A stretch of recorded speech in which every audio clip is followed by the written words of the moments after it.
नीलम दिशा हमर नमस्कार दर्शक लोकन एहि चैनल के सब्सक्राइब करबा के लेल लाल बटन का दबाव आ तकर बाद घंटी पर क्लिक क के नव नव मैथिली गीतक आनंद उठाओ।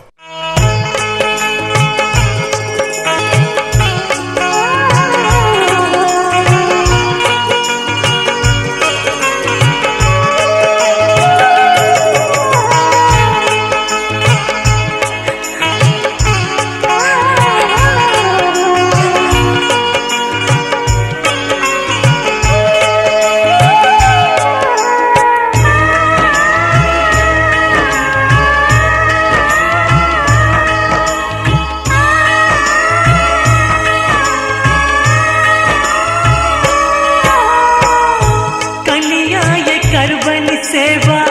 बाबू और माई के कन्या ये करबन सेवा बाबू और माई के संग में छोटका भाई के संग में छोटका भाई के संग में छोटका भाई के संग में छोटका भाई के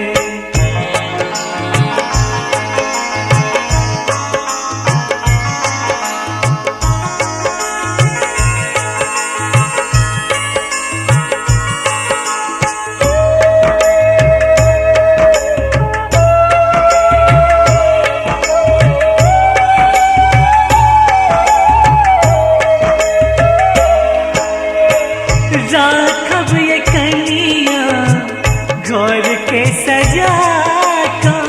करब काज सबटा मुदा लाज के बचा का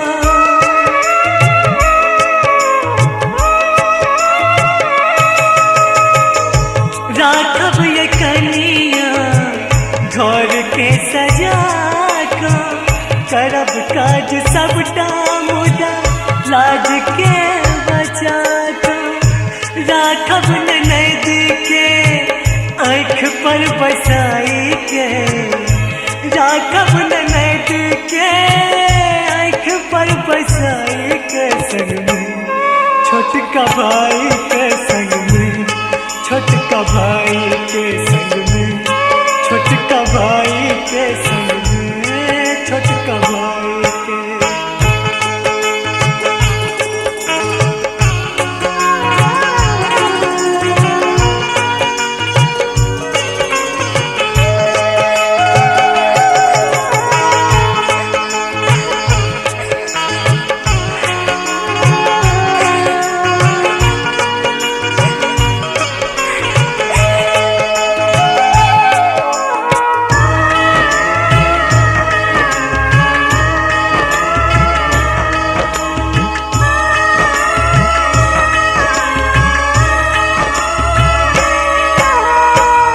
आंगन सवार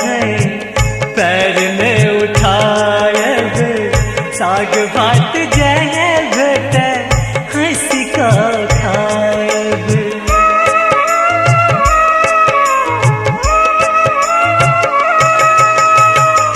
आंगन सवार पैर में उठाए साग भात जय भेट हंसी का राखब कुलक यहाँ लाज के बचाई के राखब कुलक यहाँ लाज के बचाई के संग में छोटका भाई के संग में छोटका भाई के संग में छोटका भाई के संग में छोटका भाई के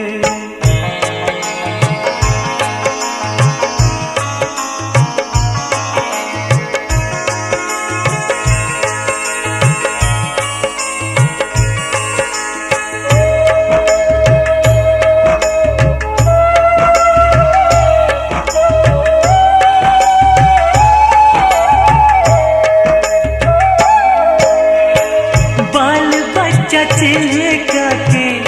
मन सा पढ़ाएब छोटका कोइलवा के ने कखनो कनाएब